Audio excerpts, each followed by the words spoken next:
श्री शिवाय नमस्तुभ्याम। हर हर महादेव। कैसे हैं आप सब। देखिए आज का ये वीडियो बहुत ही खास होने वाला है। वैशाख का पवित्र महीना और वैशाख के इस पवित्र महीने में सबसे ज़्यादा गर्मी होती है और वैशाख की इस तपती धूप में आग उबलती लहर में आपको बहुत ही आसान सा उपाय करना है। देखिए वैशाख का वैसे ये पवित्र महीना जो है वो भगवान विष्णु को समर्पित होता है, जो कि हमारे जीवन में भाग्य का उदय करते हैं। आज के इस वीडियो में इस विशाल पवित्र महीने में भाग्य को चमकाने के लिए बहुत ही सुंदर से उपाय आज के इस वीडियो में हम आपको बताने वाले हैं। ये 3 महा उपाय आपको शनिवार के दिन करना है और ये विशाल पवित्र महीना जो कि भगवान विष्णु की अर्चना के लिए, आराधना के लिए सबसे खास होता है।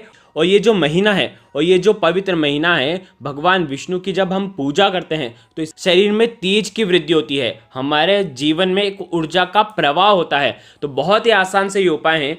पूज्य गुरुदेव की ही कथा सुन करके, समझ करके समझाने का पूरा प्रयास करूंगा, लेकिन उससे पहले वीडियो को लाइक करें और भगवान शिव के यदि आप सच्चे भक्त हैं तो चैनल को ज़रूर सब्सक्राइब करें।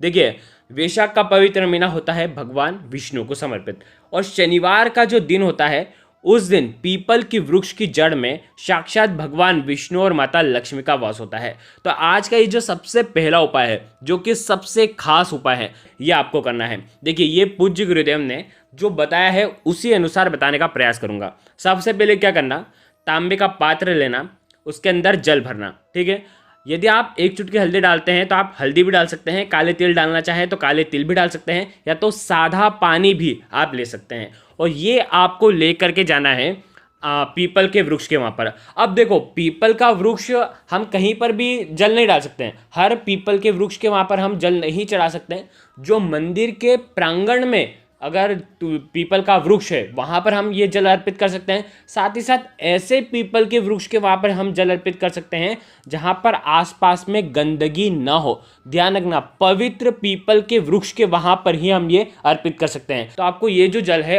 ओम नमो भगवते वासुदेवाय का जाप करते हुए इस वैशाख के शनिवार पर आपको अर्पित कर देना है। जैसे आप अर्पित करेंगे, आपकी जो भी इच्छा है, जो भी मनोकामना है, वो आपको भगवान विष्णु से कह देनी है। अब देखो पूज्य गुरुदेव ने जब ये उपाय बताया था तो उन्होंने बताया था कि वहाँ की जो मिट्टी है, देव वृक्ष की जो मिट्टी है, उसको आपके सीधे हाथ से लेना है, उसको स्पर्श करना है। जहाँ पर आपने जल चढ़ाया है वहीं की जो मिट्टी है उसे स्पर्श करना है और अपने माथे पर तिलक लगा लेना है, अपने माथे पर स्पर्श करा देना है। हल्का सा स्पर्श करवाएं, यदि आप तिलक नहीं लगवा सकते हैं तो हल्का सा अपने माथे पर स्पर्श करवाएं। अगर वो भी नहीं कर सकते हैं तो आप आपकी नाभि पर इस मिट्टी को लगा लें। इस वैशाख के पवित्र महीने में पीपल की वृक्ष की जड़ में जल अर्पित करने के बाद इस पवित्र मिट्टी को अगर हम, इस पवित्र रज को अगर हम हमारे मस्तक पर लगाते हैं तो इससे हमारे भाग्य का उदय होता है। तो बहुत ही आसान सा उपाय है। ये उपाय आपको सूर्यास्त के पहले पहले करना है। ध्यान रखें आज के दिन आप पीपल के वृक्ष को स्पर्श भी कर सकते हैं और आपके दुर्भाग्य को दूर भी कर सकते हैं। देखो ये हो गया पहला उपाय। अब दूसरा उपाय, दूसरे उपाय के लिए आपको एक तांबे के पात्र के अंदर जल लेना है। ठीक है, साथ में लेना है 11 काले तिल के दाने।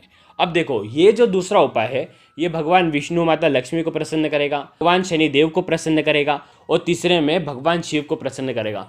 ये जो जल है 2 जगह आपको चढ़ाना है। क्या करना है, काले तिल जो है जल के पात्र के अंदर डालेंगे, तब आपको ओम नमो भगवते वासुदेवाय का जाप करना है। ठीक है, आपने जाप करके 11 काले तिल के दाने जल के पात्र के अंदर डाल दिए। सबसे पहले ये जो जल है पीपल के वृक्ष के वहाँ पर लेकर के जाना शनिवार के दिन, और पीपल की वृक्ष की जड़ में आपको काले तिल मिश्रित जल जो है आधा लोटा आपको अर्पित करना है। आधा लोटा अर्पित करेंगे तब आपको ओम नमो भगवते वासुदेवाय का जाप करना है। कितनी बार? 11 बार। और 11 बार ओम शम शनिश्चराय नमः इस मंत्र का जाप करना।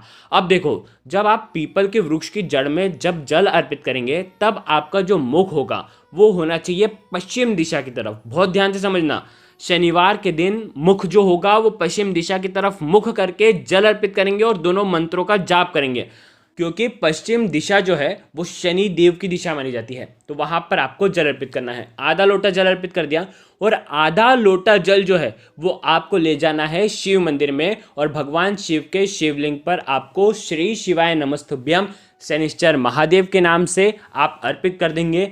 ये उपाय करने मात्र से आपके जीवन में जो भी कर्ज है वो सब दूर होने लगता है। कर्ज से मुक्ति के लिए ये वैशाख का पवित्र महीने के अंदर आपको ये उपाय करना है। ध्यान रखें, हो सके, देखो बहुत सारे आजकल क्या होता है कि बहुत सारे लोगों के घर में मटका नहीं होता है। वैशाख के पवित्र महीने में इस मटके के अंदर जल रख करके इसी जल से भगवान को आपको जल अर्पित करना चाहिए, क्योंकि अगर इस हिसाब से करते हैं ना तो आपके घर में सुख शांति आती है, क्लेश भी कम होता है। तो हो सके तो घर के मटके का जल ही आपको उपयोग में लेना चाहिए।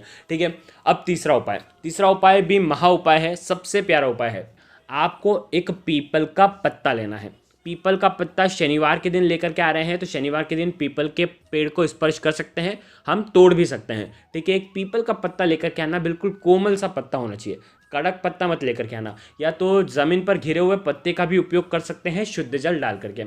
क्या करना है, मात्र एक पीपल का पत्ता लेकर के आना है और ये उपाय रोग मुक्ति का उपाय है। अब रोग कैसा, शरीर में किसी भी प्रकार का रोग हो, चाहे नेत्र संबंधित रोग हो, चाहे जिन लोगों को बार बार कोल्ड कफ हो जाता हो, यानी कि सर्दी की समस्या हो, खांसी की समस्या हो, तो उन लोगों को ये उपाय करना चाहिए।